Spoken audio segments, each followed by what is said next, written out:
হ্যাঁ, এই এই খেজুরটা দিয়েও যদি একটা সদকাতুল ফিতর আদায় করেন, বলেন তো দেখি কত টাকার মধ্যে গিয়ে একটা সদকাতুল ফিতর দাঁড়াবে? সবচেয়ে কম দামের খেজুর 160 টাকা করে ধরেন, কত হবে? 360 48, মানে ওইদিকে 48, আরো ধরেন আপনার 300 গ্রামের প্রায় দাম, হ্যাঁ প্রায় প্রায় 700 না 500, না 500 প্লাস হয়ে যাবে। হ্যাঁ 160 টাকা কেজি ধরলাম, 3 কেজি 279 গ্রাম, মানে 500 টাকার উপরে আপনি নিম্ন মান।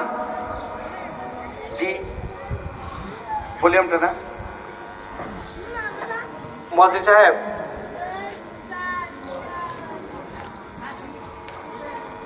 মোহনগঞ্জ উপজেলা মডেল মসজিদ ও ইসলামিক সাংস্কৃতিক কেন্দ্র অসাধারণ একটা মসজিদ।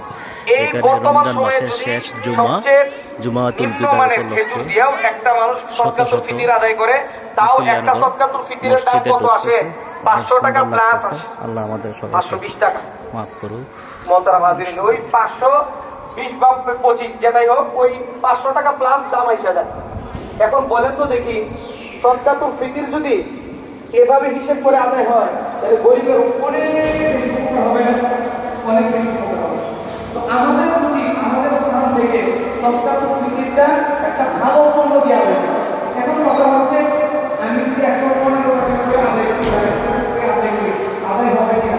কি ভাই, আদায় তো হবে, আদায় তো হবে। আমি জুমার নামাজ 2 টাকা আদায় রাখি, 2 টাকা জুমার নামাজ খরচ না, 2 টাকা জুমার নামাজ খরচ কিভাবে আদায় হবে? কিন্তু আমার ভিতরে আল্লাহ রাব্বুল আলামিনের ভক্তি, শ্রদ্ধা, ভয়, ভীতি এগুলো আমি আনলাম না, আমার তো ভয় পাই। কিন্তু এই আমাদের প্রবলেম কি? অবস্থা হচ্ছে আপনি করেন হয়তো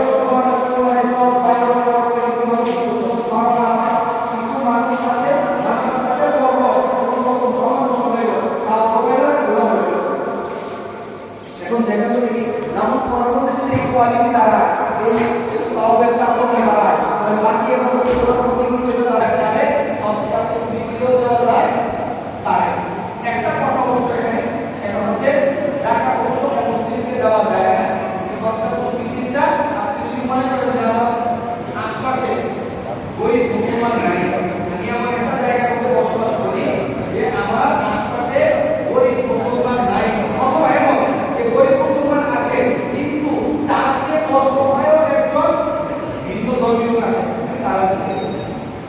আমি তারা দিলেও চলছে। তো এইভাবে যদি আমরা সদকাতুল ফিতরটা ভালোভাবে হিসেব করে আদায় করি, তাহলে আমাদের সমাজ থেকে দারিদ্রতা অনেক বেশি দূর হয়ে যাবে।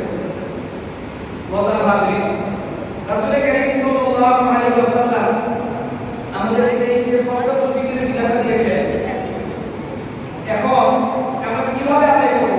অর্থ দিয়ে আদায় করব নাকি আমরা পণ্য দিয়ে আদায় করব? এখানে একটা কথা, যে আমি কি সদকাতুল ফিতরের যে 5টা পণ্য তার পণ্য দিয়ে আদায় করব নাকি আমি সদকাতুল ফিতরের মূল্য দিয়ে আদায় করব?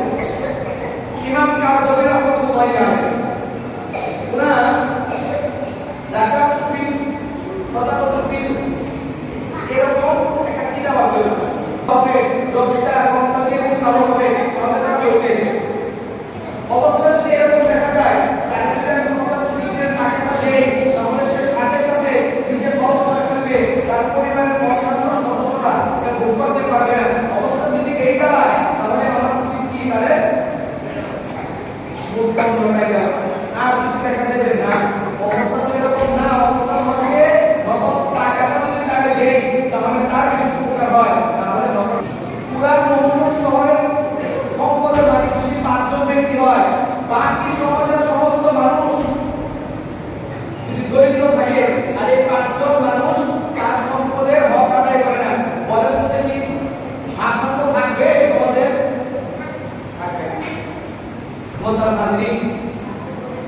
আজকে আমরা খেয়াল করি না, রাসূল কারীম সাল্লাল্লাহু আলাইহি ওয়াসাল্লামের মাধ্যমে আল্লাহ রাব্বুল আলামিন এই যে সম্পদ বন্টনের যাকাত ফিতর বিভিন্ন দানের মাধ্যমে আল্লাহ রাব্বুল আলামিন নির্দেশ দিয়েছেন, এটা যদি মুসলমানরা আজকে সমাজের মধ্যে বাস্তবায়ন করতে পারত, মুসলমান সমাজের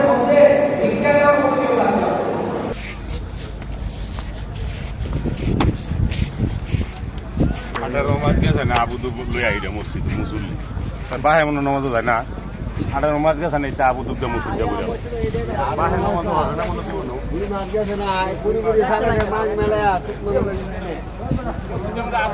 একটা বাইনা যায় ভাই বছর আগে মসজিদের দরটা হিন্দা তোর পায়ে তোর বডি বাইনে মামায় নজ বলে মসজিদে করে 2 বছরে আবু দে চিল্লা চিল্লি এটা বাইনা যায় তো বাইনা যায় এমন বলাউন দেখো মানুষ করতো না আড়াই মাসে আবু আইবে না আয়ো বাজু ফাতে না তো এতটা বাইনা তো একটা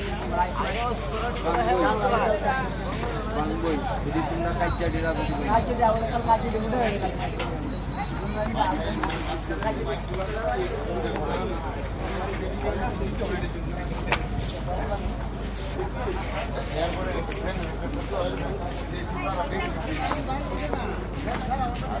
এই তো